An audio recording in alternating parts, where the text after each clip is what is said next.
Nithyanandam Paramasukritim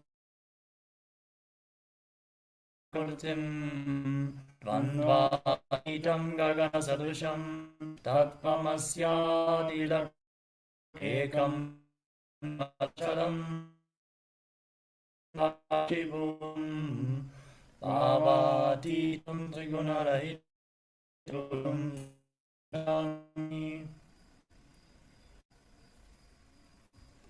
Yes, Nithyanandam everyone, and welcome to the next segment.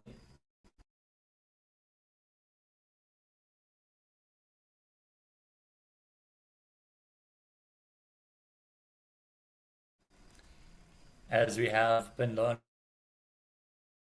our innate nature, that is all about the universal energy, the divine energy. And we're going to dive into Vedic feminine.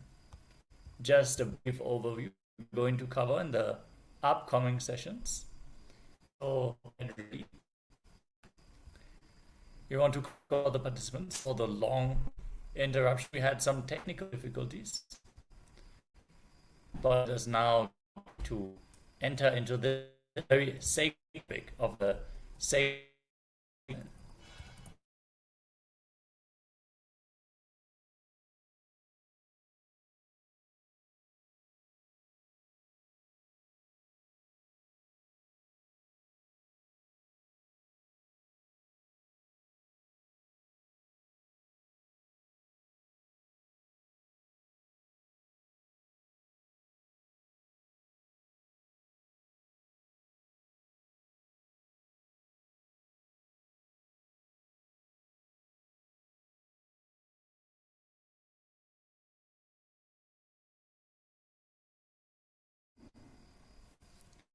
Yes. So we're going to cover the unique aspects of the Vedic civilization.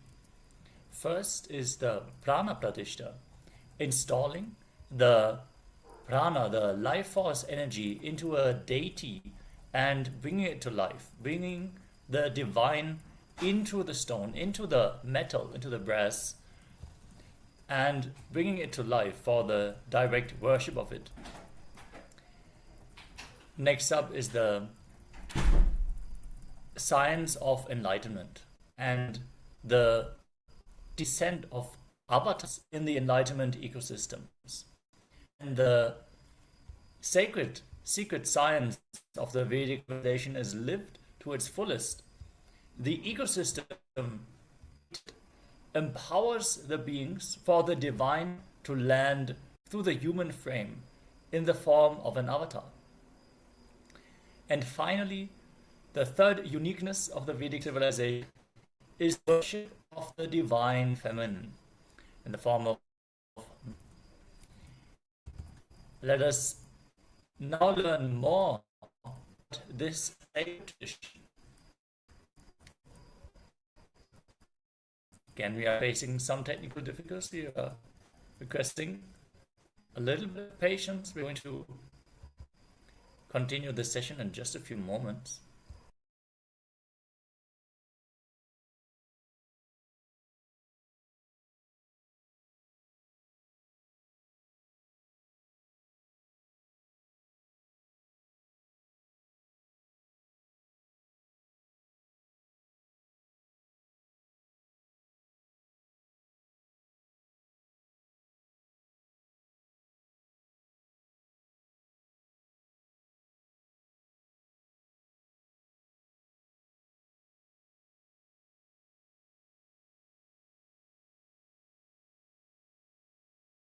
शिवोऽहम् ॐ नित्यानन्द परमशिवोऽहम् ॐ नित्यानन्द परमशिवोऽहम् ॐ नित्यानन्द परमशिवोऽहम् नित्यानन्द परमशिवोऽहम्